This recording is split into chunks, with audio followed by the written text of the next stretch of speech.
Hi Bible Art Journalers, it's April 2019 and it's time for another one of our group meetups for the Vacaville Bible Art Journaling Collaborative. So I'm working on this video for anyone who isn't able to make it this month, or for those of you who are watching through the YouTube channel. I'm glad it's helping more than just our local community. I'm going to try today to compile some different acrylic techniques together, particularly acrylic flowers, using found items at home without having to purchase expensive art supplies. I'm working with craft acrylic paints. I have a box of cotton swabs, a box of toothpicks, a toothbrush. This is a dollar store kid size, a plastic. This is a hotel key card, but a gift card or old credit card would work. I have a set of foamy earplugs. I have a makeup sponge. I also have some baby wipes and a paper towel. I have paper plates for my palette, some water. I have my heat gun to dry between layers. We're going to start with backgrounds, and what I have is some dictionary pages which are very similar to the thickness of our Bible pages, so they make great practice sheets. It's a tip that I haven't put in the videos for a while. So I'm going to start with some green paint, and I'm just going to do the card swiping technique that most Bible journalers are familiar with. So you're just going to put a little bit of paint along the edge, and then you're just going to drag it.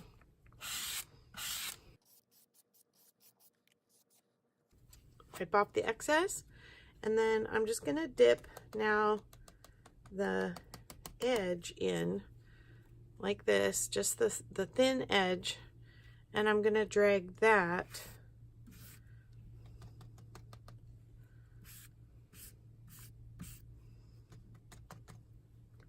and this might be a good way to give yourself a base of sort of a grass background, and you just want to vary the direction.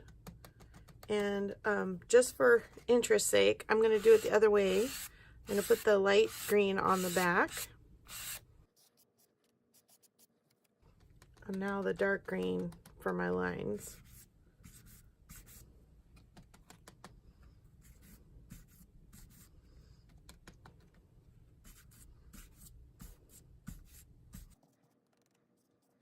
You're really not going to see much of this once you layer flowers over, but the little bit that sticks through will help give you sort of a natural background. One other thing that I will mention probably more than once is the concept of threes in design. And we're going to be looking at that with our base colors, our accent colors, our highlight and lowlights, that we're going to be doing a lot of things in threes. Also, in the way you lay things out on the page, you might want to lay things out in threes.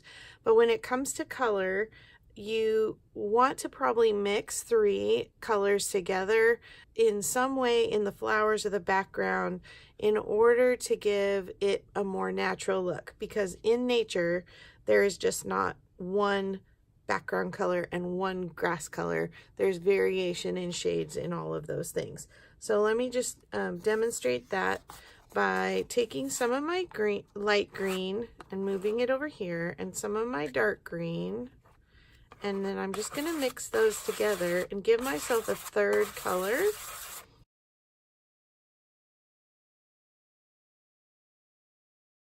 So then I can kind of blend that medium color into the middle here.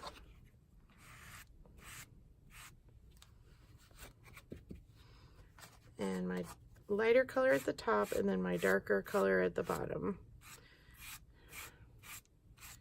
And so then I get a little variegation in that background. And then I might want to just go ahead and darken up my green with a teeny bit of black to give myself one shade darker. Almost like a gray green for my grass.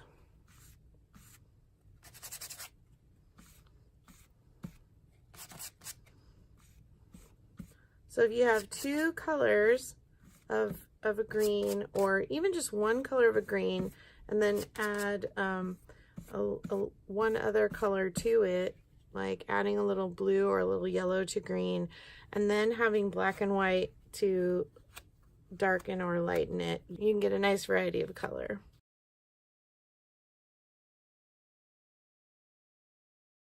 The next technique for a background I'm going to do is using my damp baby wipe. It's not sopping wet. If I wring this, I can't get any water out of it. And then I'm just going to take a dab of paint, put it just right onto my cloth.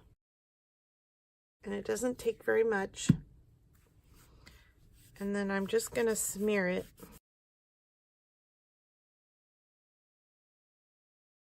It makes it nice and easy to blend that. So that's another tip for a background. You can squeeze directly onto your card too.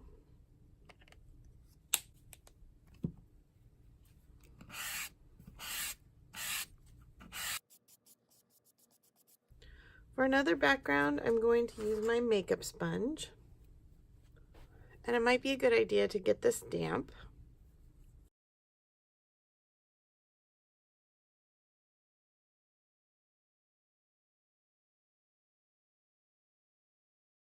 So that's with the makeup sponge. Back to one more with our card scraping.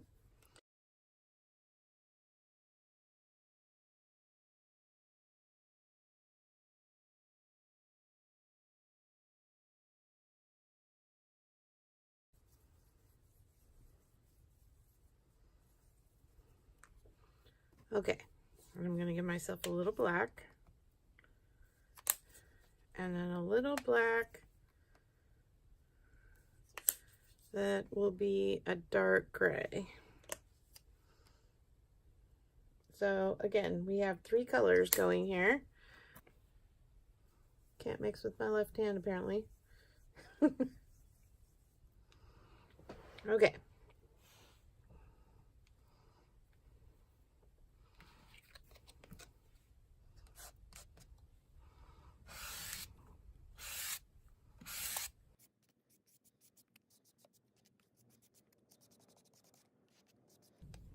I'm giving myself that solid gray background. Then when I put this on this card, see how there's little marks in the, I don't want it solid across the whole thing. I just want little sections. So I'm actually going to take a little off, and then I'm going to drag that down through.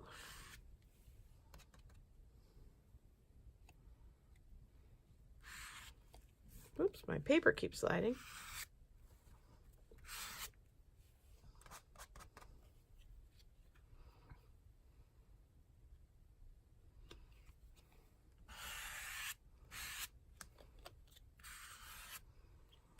And I'm wiggling it just a little bit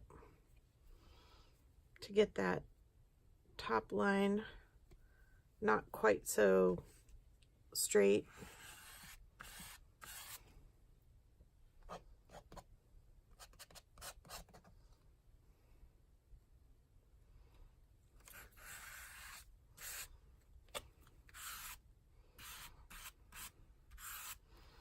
Okay, so we got 2 colors down.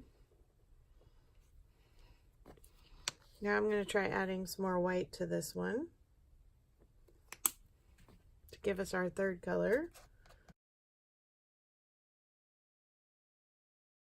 Might actually just put it on here in a couple places. Like that. And then dragging down again.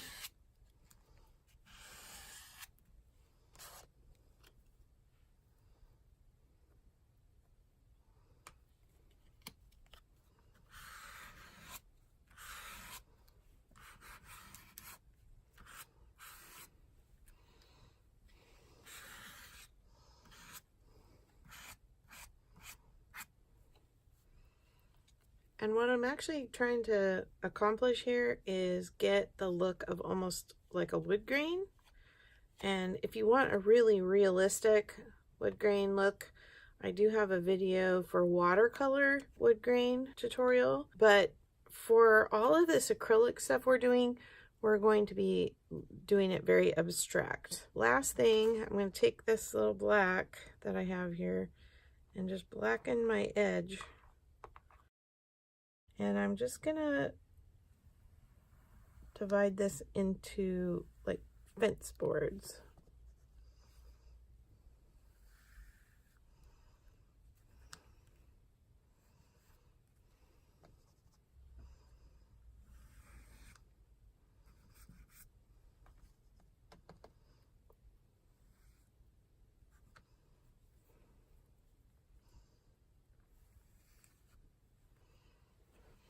Okay, I'm all ready to clean up and move on to some flowers. We'll use our backgrounds. So I'll take a second to show you the paints I have, okay? So I have the apple barrels, which are sometimes as cheap as 50 cents. I have the Target brand Handmade Modern Acrylics, and I have Craft Smart paint, which is a Michaels brand. The Folk Art paint, which is also carried, I think, at Michaels. I'm sure I have others in my collection. The apple barrels are matte, but they are smoother. So now for types of flowers, and I think I'm going to start on this one over here. So for the most part, for the base of the flower that you're going to lay down, you're going to want to use your medium shade of the hue. And if your Q-tip is too fluffy, if you just roll it on its edge, it'll tend to get more pointed and line the fibers up. And so these first ones, I'm just going to kind of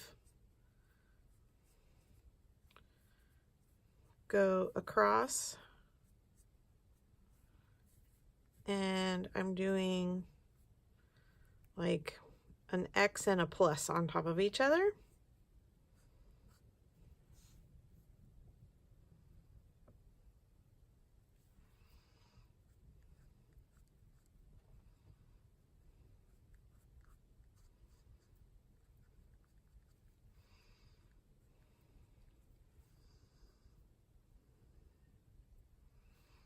And these, if they weren't looking at you, you can just do sort of half a one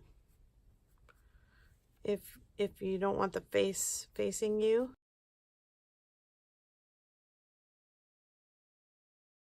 So that's the base for that one, and we're going to let that dry.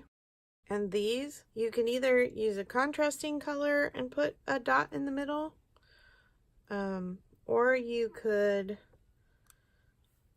do a darker color of the color you were using. And I'm going to take my toothpick now and use the lightest color and kind of give it some highlights. So if the light was coming from this side, where would the light be hitting the flower?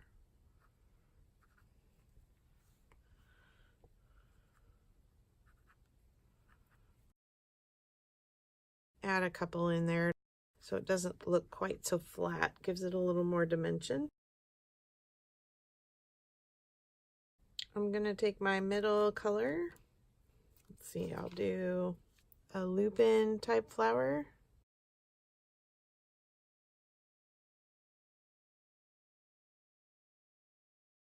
I have a tutorial on a dot art where the dots are all uniform and all round, and that's not what we're going for here. We want the flowers to be varied and more abstract. So I'm using the tip, I'm using the edge, I'm changing the direction in which I'm holding Q-tip so that I can change the shape of the dabs.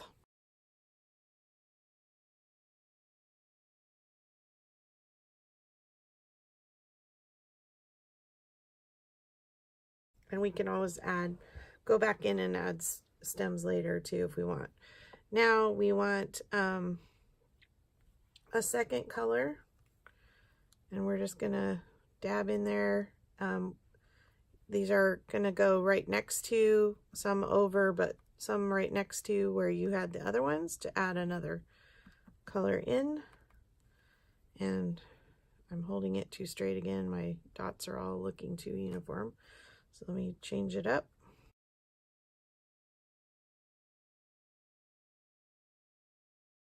I'm not worried about the colors blending this time. If I really wanted them to stand out as separate, I would have gone ahead and dried the first layer.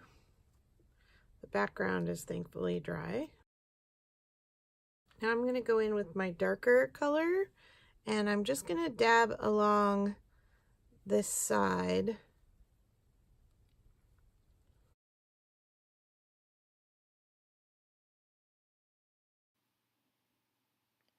So say the light is coming from this side, we're going to put in the shadow.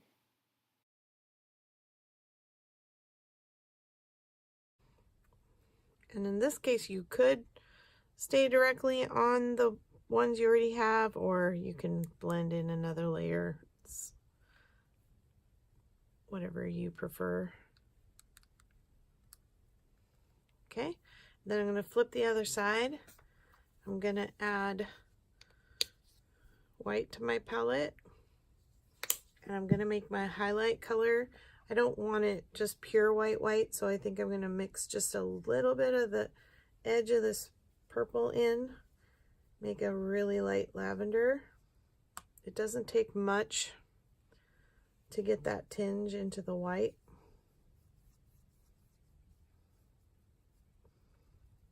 Okay, and now this is our low light side, so this will be our highlight side. And now I really just want to go on the, oops, I'm fuzzy, let me spin it so I have a little more control. I am just gonna try and go on the purple that I already have to give my highlights.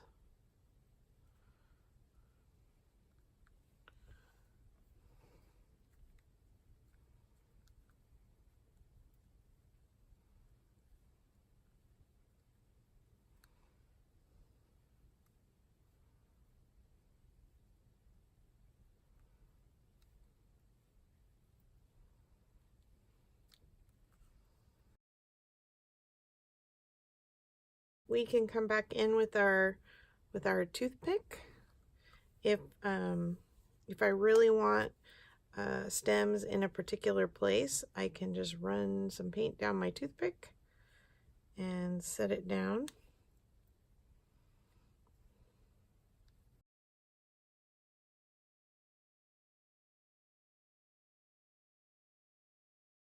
Same thing with the stems. We probably want to go ahead and dry it and give it a low light side and a highlight side. Let's see, I'm actually just going to go ahead and use this yellow for the highlight. So just use my toothpick and scratch myself a little highlight on one side. Oops, too much.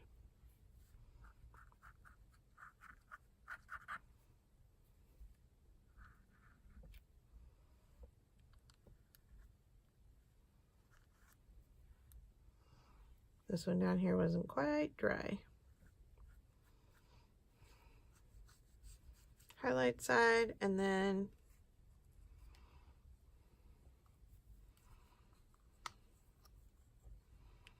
a drop of my green and some black for my low light side. Or I could actually go ahead and, let's do this. Let's put a little bit of this purple in it.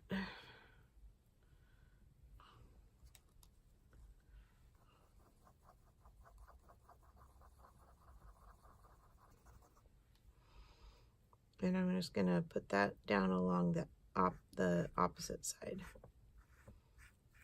for the shadow. Low light.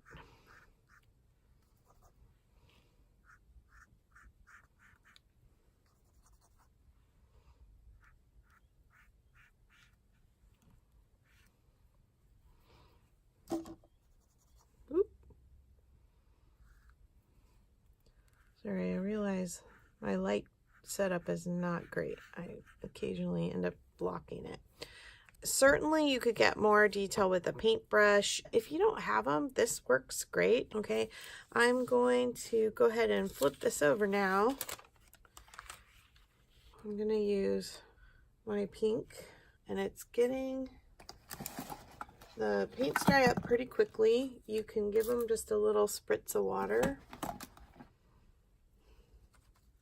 Revive them a little bit.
If you can see too much green through, you can always come back and add a second layer.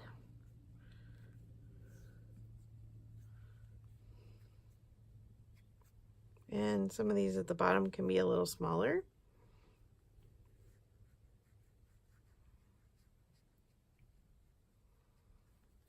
Okay, that's our medium shade. I'm going to dry that.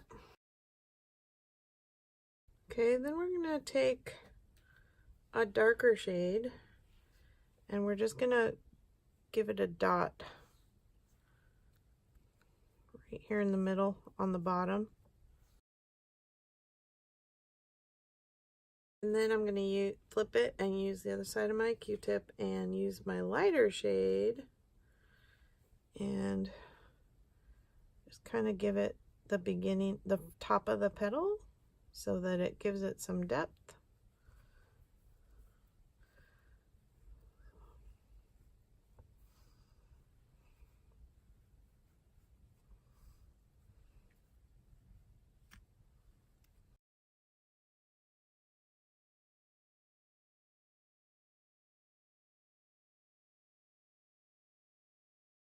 Okay, now another found item that I just see laying here on my desk that I think I'm going to use.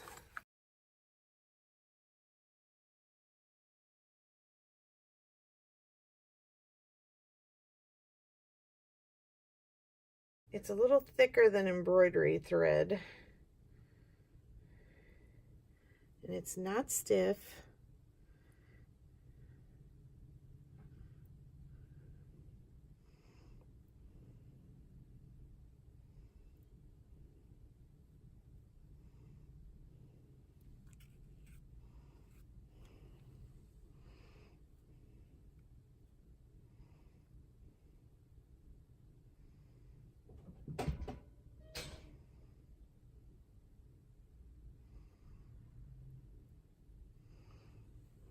This actually looks like it's working.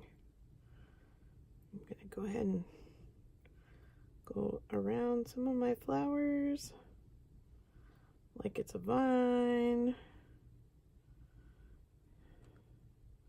Not a real big contrast with the paint color behind, so that might be something we can try.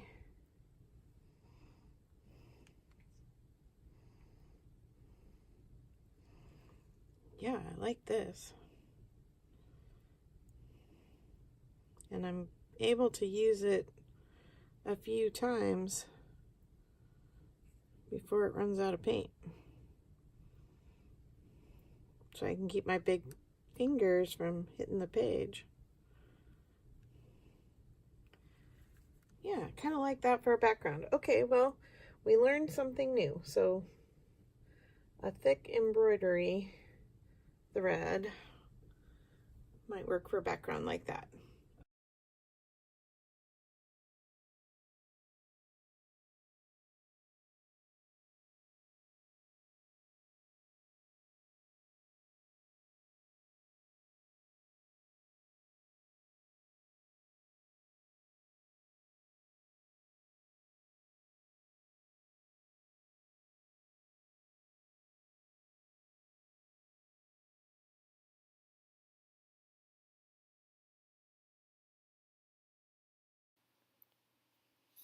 Now we'll do some flowers starting with the center, and I'm going to use white so that I can layer a black over it actually so that it'll stand out a little more.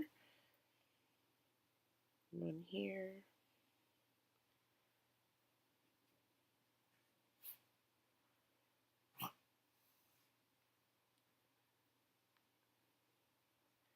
And I'm just going to make some petals, and the ones out to either side are going to be longer, and then as you come to the center in the back and the front of the flower, they're going to get smaller and rounder because you're only seeing the end of the petal, not the side. And these are sort of a poppy flower.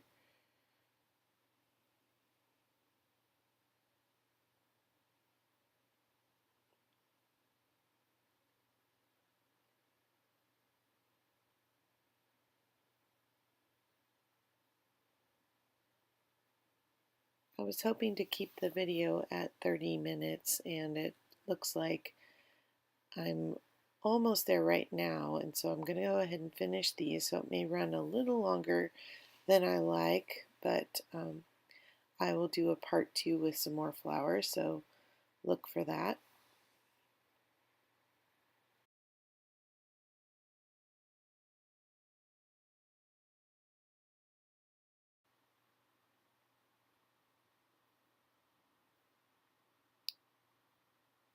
Again, if you're seeing the background through, you can always do a second coat of the paint over to make it more solid. And of course, we're going to be layering our second and third colors on top like we did with our other flowers.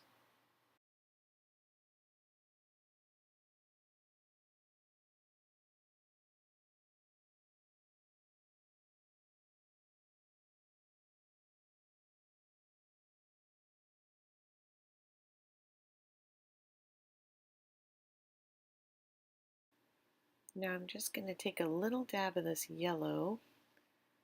I put the pink on there because I'm going to mix it. But I'm going to start with the center of the flowers that I'm going to do on the top here. I will put 3 of these in.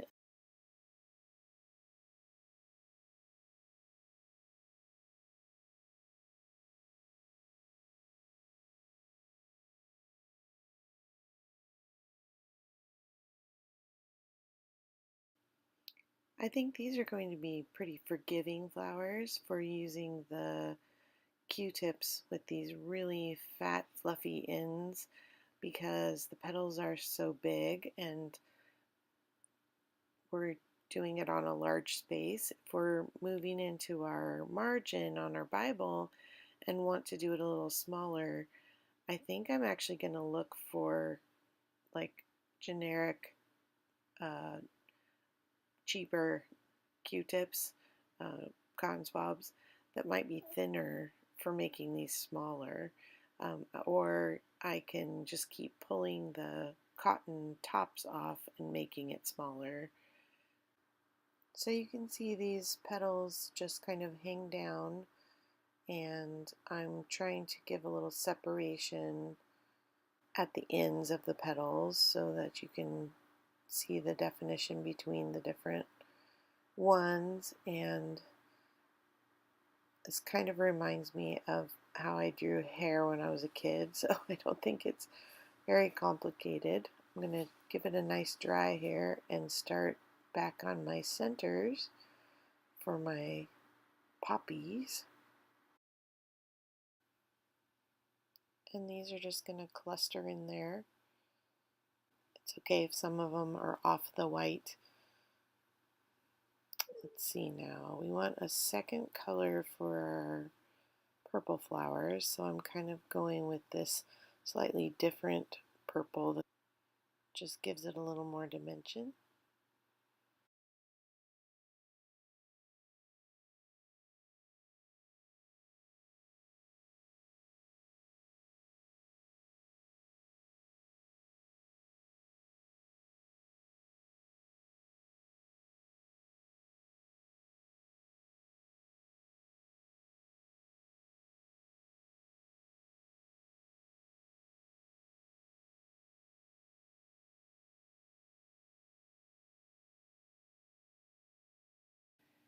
Now I'm going to add my second color on the poppy petals. It's kind of nice working back and forth between these two different flowers. Gives a little time to dry. I'm not trying to cover the petal entirely, just adding a little bit and leaving some of the base color showing through. If I get too much, I can always go back and add it back in.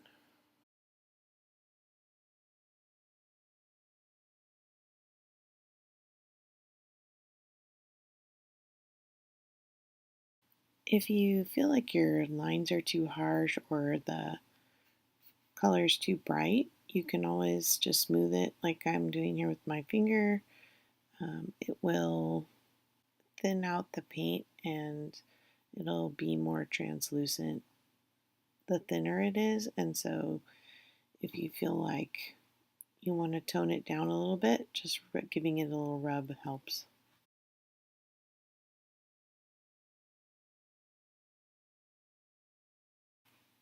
Now that it's nice and dry again, I'm going to go ahead and just do white for the highlight, and then I'm going to use that technique of rubbing it just to get the white a little more translucent.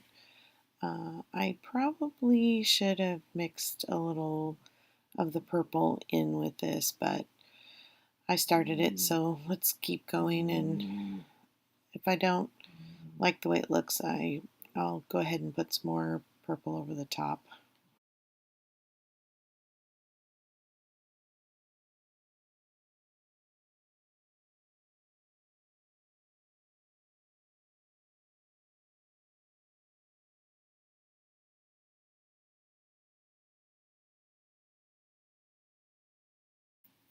So I did decide to tone down that white highlight a little bit with more purple.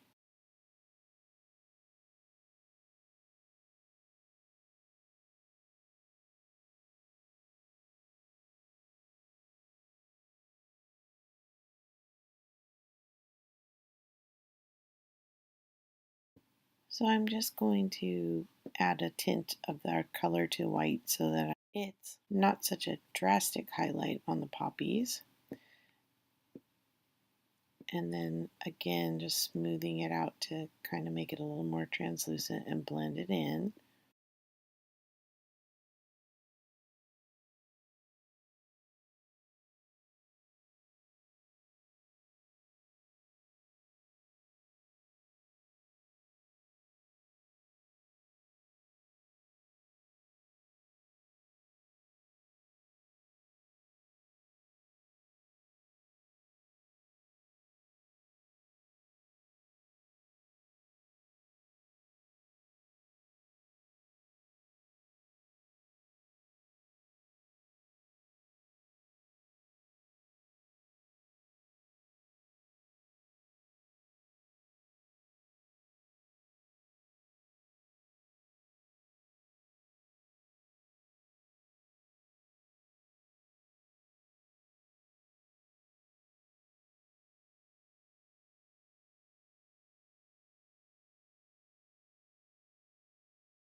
Now for our stems, I'm using the medium shade again because we'll of course do highlights and lowlights on this as well.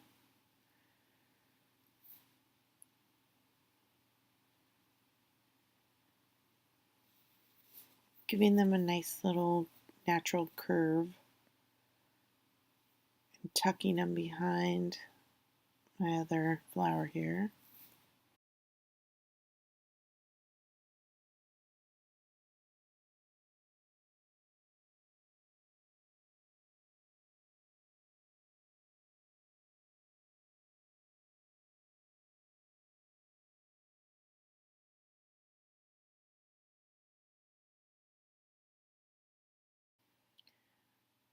Our daisies are behind, so I want them a little more shaded, and then I'm just going to add this purple right over where the stem is so that the petal looks like it's in front of the stem.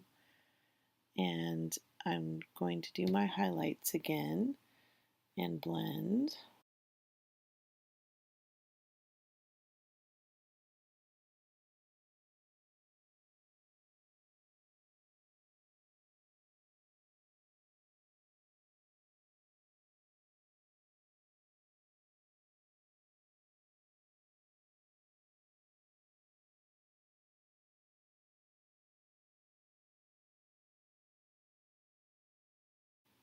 I've got water in my toothbrush, and I'm going to just mix a very small amount of water in with my paint so that we can do some splatters.